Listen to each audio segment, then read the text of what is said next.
Thank you, Lindsay, and welcome to December at the Seal Beach Center for Spiritual Living. And we're going to have a great journey for you in December. We're going to start in the darkness, and I'm going to talk about walking in the shadow today. And as we come through December, we're going to walk from the darkness into the light.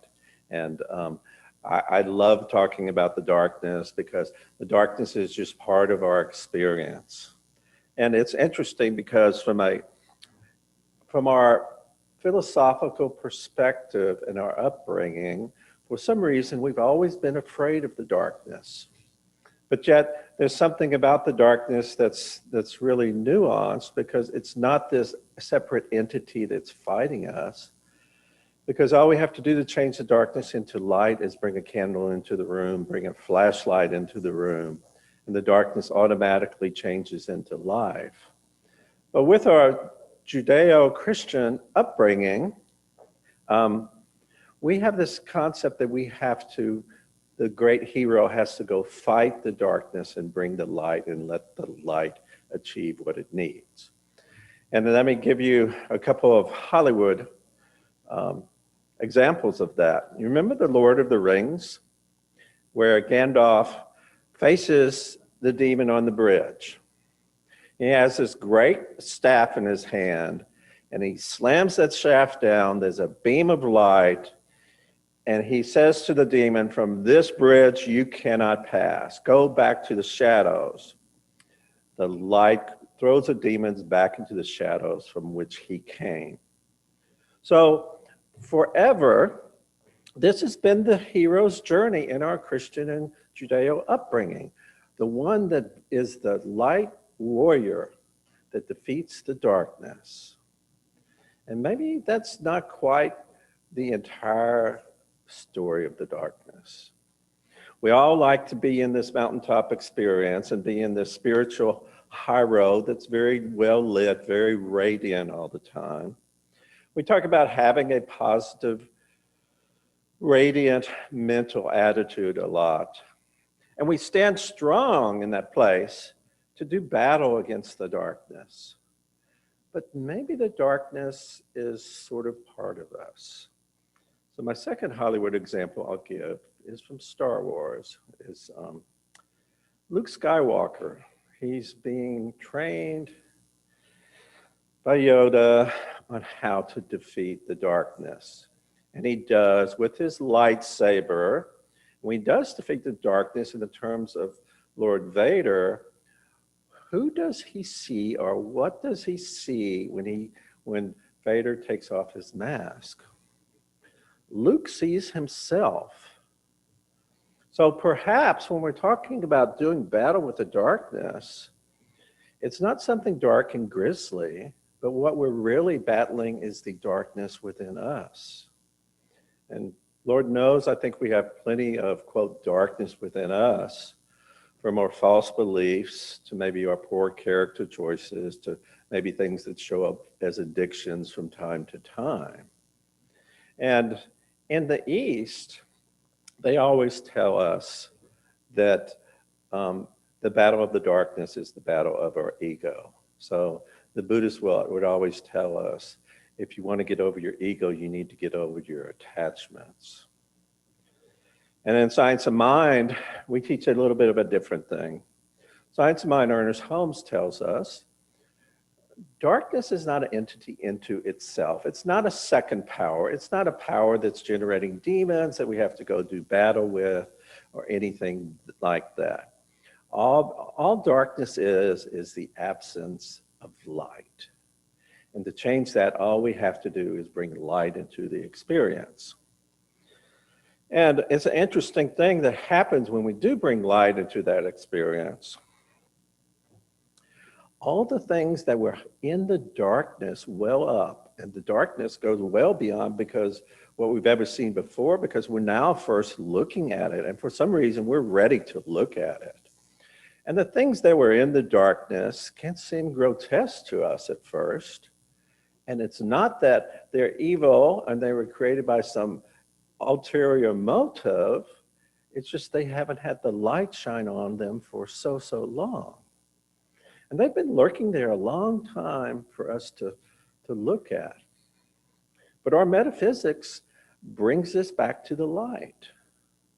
We delve into, as I said before, this mountaintop experience, this radiant presence of the divine mystery.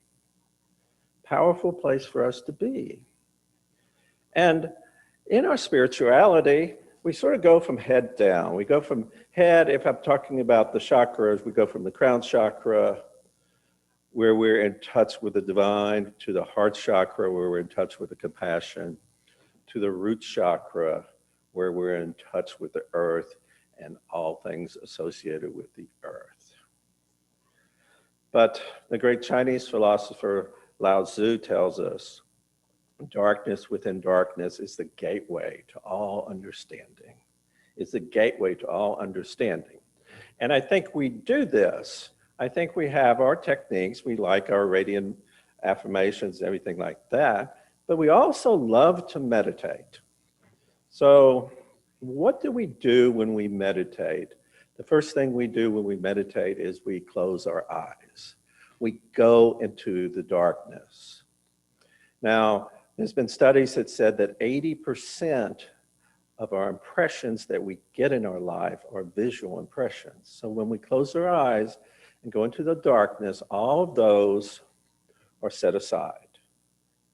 And I'll go out on a limb here, but I would suggest that when we go into our meditations, the rest of our awareness increases.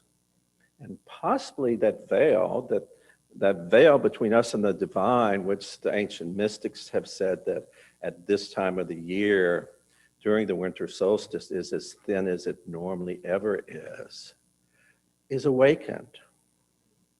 And so for me, still my favorite spiritual place to go is the ocean at night. And I prefer the reflective light of the moon to the radiant light of the sun. And so I will go down to the ocean, take my spot there, judge to make sure there's not a rogue wave that doesn't come wash me over, and I sit on the ground a few feet away from the ocean. I can feel the waves vibrate as I sit on the ground. I can feel the wind in my face. I can feel the slight spray on my face. I can hear the beautiful resonance and destruction of the waves. I have at least 40 or 50 different techniques I use to use the power of those waves to heal the things in my life that I'm needing healing for, to making me aware that I am rooted in this humanity, but I am reaching into the infinite. A great philosophical teacher said that. He says, let me stand in all my humanity and reach up to embrace the infinite. So what if, instead of making war with the darkness, we made peace with the darkness? What if we incorporated all of the chakras? The crown chakra, of course, the heart chakra, of course, but the root chakra. So it lets us be steeped into humanity. And at this time of the year, even though there's no foliage or greenery out there, a lot of good work is being done. All the plants and all the trees are forming their roots in deep. The bulbs are getting fatter, waiting for this experience of tremendous growth in the springtime. See, we are steeped in humanity, and sometimes it can get messy. And there's also an ancient tradition of this fairy pulling this cloak around the world. And what it's to do is to protect the plants and the animals from this constant radiant beating of the light down on them. In the Eastern philosophies, the yin and the yang, they tell us that the darkness must follow the light, and the light must follow the darkness. If it didn't, things would be very much all out of order. And then the goddess religions teach of the womb of the earth. And when we think about the life experience, the creative life experience, how from creation to 9 months later, a beautiful baby is born.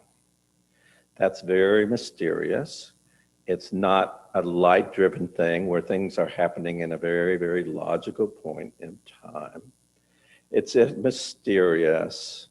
It can get messy at times, but somehow, some way, there is the divine at work in that. And what comes out is a beautiful baby boy or girl during that time. So creation happens in a very mystical and very mysterious way sometimes. But all of these combinations, I'm just talking about the darkness today, but all these combinations of light or God, we always teach that it all comes from God or life or spirit or love or the universe, whatever term you want to use from it. And there's nothing in the world that is not of God, that doesn't have the presence and the aspects of God. And certainly I've had my issues hanging out in this place of darkness all along, especially in my younger days. I wanted to split it away and take the radiant stuff, give my affirmations, and just look at the lighter side of life. However, we are in our humanness. Our humanness is always going to be a part of us. And Ernest Holmes tells us we can stand in hell and proclaim heaven because they're both states of mind. And so what we aspire to do, and Janice touched on this in her meditation, what we aspire to do to be the essence of the divine in the midst of all the humanness that's going on in the world right here and right now. A powerful place for us to be. A powerful place for us to be. So we have to bring it from the head to the heart, to the root chakra, and we have to incorporate that as our wholeness, because that's who we really are, is our wholeness. So hanging out in this point of view, what is it that we can do to prepare us? Because I promise you, Reverend Nicole is going to start bringing the light in the next 2 Sundays, and it's going to be a great journey for us. But what is it that we can do right now when we're sort of in this state of, we're really being okay with the darkness? We see that it's not something that we need to battle against anymore. So I'll introduce a couple of concepts to you. One is the concept of suffering, which some people correlate with darkness. And there's an old saying that pain is a must, but suffering is optional. And the other concept I want to introduce to you is a concept of grace. And my concept of grace, the way I view grace is just the absolute givingness of God. We didn't have to do anything to earn it. When we stepped into this life experience, we stepped into a life of grace. We just had to not be distracted from it. So I would suggest that in the next week or so, let's do 3 things together. Let's first understand grace. It's the divine givingness of God.